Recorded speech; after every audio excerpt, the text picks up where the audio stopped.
বাংলাদেশের রাজনৈতিক পট পরিবর্তনে বড় ধাক্কা খেয়েছে ভারতের পর্যটন খাত।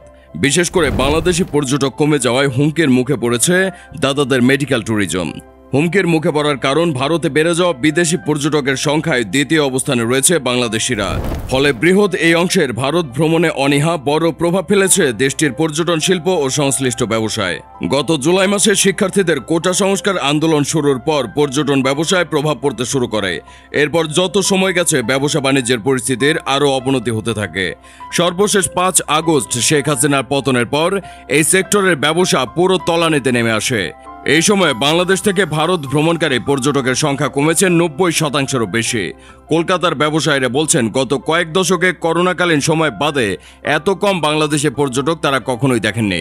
ভারতীয় সংবাদ মাধ্যম দ্য ইকোনমিক টাইমসের এক প্রতিবেদনে বলা হয়েছে, ভারতে যাওয়া পর্যটকদের প্রায় 1/4 বাংলাদেশি।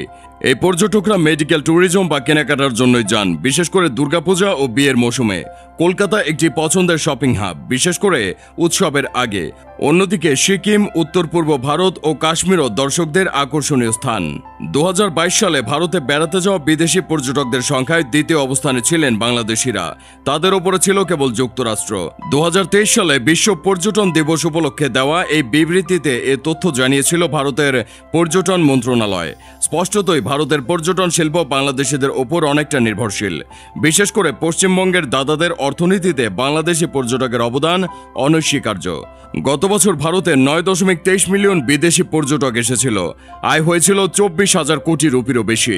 বাংলাদেশ থেকে ভারতে যাওয়া পর্যটকের সংখ্যা ছিল 22.5%-র বেশি, যা ছিল অন্য যে কোনো দেশের তুলনায় বেশি।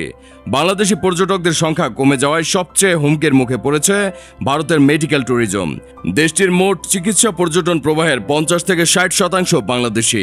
2022 সালে ভারতে যাওয়া বাংলাদেশির সংখ্যা ছিল 3,04,067 জন।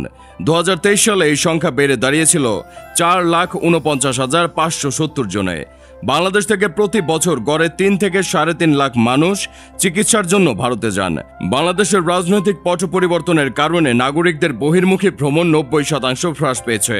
ট্যুরিস্ট খাতের সঙ্গে সংশ্লিষ্টরা বলছেন, বাংলাদেশি মেডিকেল পর্যটকদের ওপর নির্ভরশীল হাসপাতালগুলোতে এই পর্যটকদের উপর উচ্চ নির্ভরশীল হাসপাতালগুলো 2025 অর্থবছরের দ্বিতীয় ও তৃতীয় ত্রৈমাসিকে রাজস্ব হ্রাসের সম্মুখীন হতে পারে। অবশ্য অনেকে বলেছেন, এর প্রভাব ইতিমধ্যেই অনুভূত হচ্ছে। কলকাতার মেডিকেল ট্যুরিজম কোম্পানি indiatreatments.com এর প্রধান নির্বাহী ও প্রতিষ্ঠাতা সামিত বেত জানান, তার প্রতিষ্ঠানে প্রতি মাসে বাংলাদেশ থেকে প্রায় 150 জন রোগী চিকিৎসা নিতে যেত। এই সংখ্যা এখন মাসে প্রায় 5 থেকে 6 জনের মধ্যে নেমে এসেছে। একটি বাজেট এয়ারলাইন্সের একজন কর্মকর্তা জানিয়েছেন, তাদের ফ্লাইটে যাত্রীর সংখ্যা অর্ধেকেরও বেশি কমেছে। বাংলাদেশি পর্যটকদের অভাবে কলকাতায় আগস্টের শুরুতে হোটেল ও লজগুলো অর্ধেক খালি হয়ে গেছে। গত কয়েকদিনে হোটেলগুলো 50% খালি হয়ে গেছে। কলকাতার মার্কুইজ স্ট্রিটের কয়েকটি হোটেল 90% খালি পড়ে আছে। এই স্ট্রিটের হোটেল ব্যবসা সম্পূর্ণরূপে বাংলাদেশি পর্যটকদের উপর নির্ভরশীল। যারা এই স্ট্রিটের আশেপাশের হোটেলগুলোতে থাকেন তারা প্রায় সবাই বাংলাদেশি। এজন্য তারা শুধু বাংলাদেশিদের স্বাদের জন্য ভিন্ন খাবার তৈরি করেন। গত কয়েকদিন ধরে নৈশভোজের সংখ্যা অনেক কমে গেছে।